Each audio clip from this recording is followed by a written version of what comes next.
ओम नमो भगवते वासुदेवाय नमः। दोस्तों, कैसे हैं आप? आशा करता हूँ जहाँ भी होंगे सुरक्षित होंगे और खुशहाल होंगे।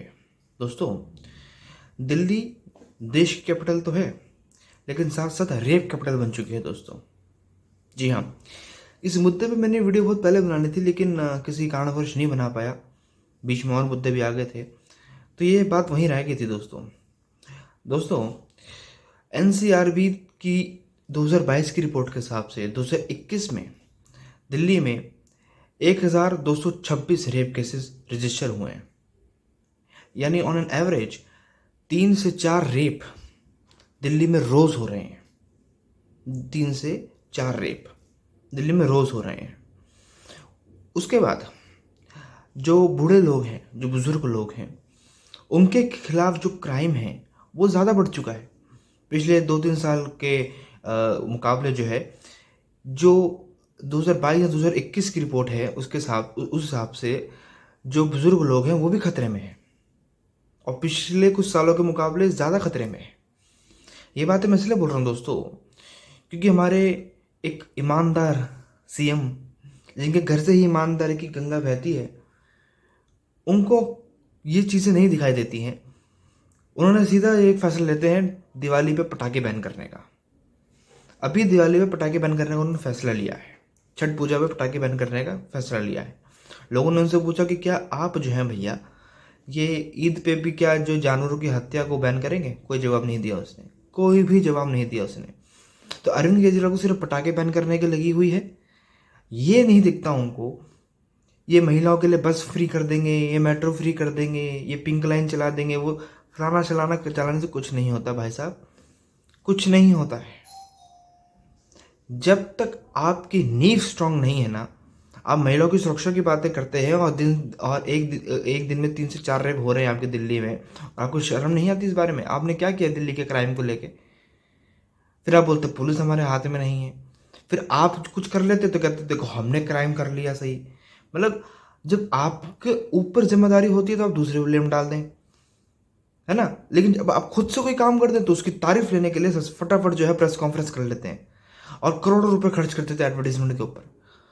तब तो नहीं कहते आप यूट्यूब पर डाल दो अपना ऐड। मनीष सिसोदिया को ये जो इन्होंने हरकतें करी हैं, ये शराब घोटाला किया है, करोड़ों रुपया अरबों रुपया खा गए ये लोग, इसके ऊपर बहस नहीं होती है। हर शाम डिबेट में आप देखिएगा इनके लोग आते हैं, एजुकेशन के ऊपर चर्चा हो रही है। मतलब शराब घोटाले के ऊपर सवाल है, जवाब शिक्षा आ रहा है। मतलब शराब घोटाले का जवाब शिक्षा हो सकता है क्या? मुझे बताइए। नहीं, मनीष सिसोदिया ने सरकारी स्कूलों में बहुत अच्छा काम किया, और खुद के बच्चे कहाँ पढ़ रहे हैं भाई? नहीं, सरकारी स्कूलों में तो ठीक है, पर कितने नए स्कूल पिछले 3 साल में दिए अरविंद केजरीवाल ने? तो वादा करते थे। ये कुछ नहीं है, सिर्फ अपने मफलर गिरा सकते हैं।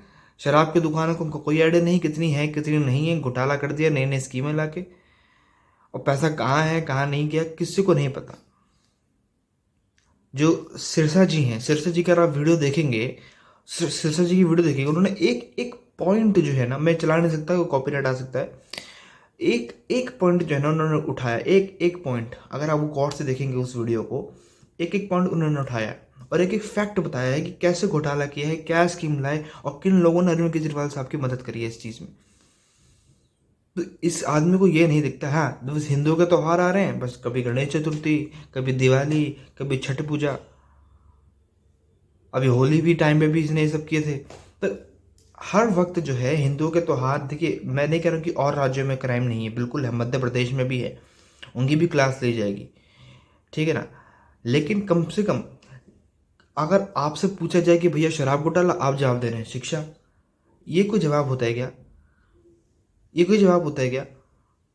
तुम एक सीट जीत जाओ तो फिर कहते हम सुनामी ले आएंगे, हम ये कर लेंगे, वो ले आएंगे। एक एक एक बंदा बिका हुआ है आप पार्टी का, एक एक बिका हुआ है, एक एक की नसों में जो है बेईमानी घुस चुकी है। अब तो अन्ना हजारे साहब जितने भी थे, आप सोचिए ना, जितने अरविंद केजरीवाल साहब के साथ जब पार्टी बनी थी कितने सारे लोग थे, सब लोग चले गए, लेकिन ये दोनों ईमानदार हैं। बाकी सब ईमानदार नहीं थे, हैं? बाकी सब ईमानदार नहीं थे। तो ये चीज़ें हैं जो इस दिल्ली वाले को दिल्ली के लोगों को समझने चाहिए। और दिल्ली कितनी सुरक्षित है महिलाओं के लिए तो पता लग गया अब। उसके बावजूद भी ये जो पॉलिटिक्स महिलाओं के साथ खेलते हैं कि हम आपके लिए बस फ्री कर देंगे, आपके लिए टिकट फ्री कर देंगे, फलाना कर देंगे, ढिंकाना कर देंगे। सुरक्षा कहाँ है मालिक? सुरक्षा, आप दिल्ली के सीएम हैं, सुरक्षा कहाँ है? और अगर आपको केंद्र सरकार मदद नहीं कर रही है तो आपने कितनी बार अप्लाई किया, एप्लीकेशन भेजी केजरीवाल जी ने सेंटर में भेजी हो कि महिला हमारे यहाँ सुरक्षित है या केंद्र हमारी मदद नहीं कर रहा है? ऐसा कभी कुछ हुआ है? इस आदमी ने ध्यान ही नहीं दिया वहाँ पे।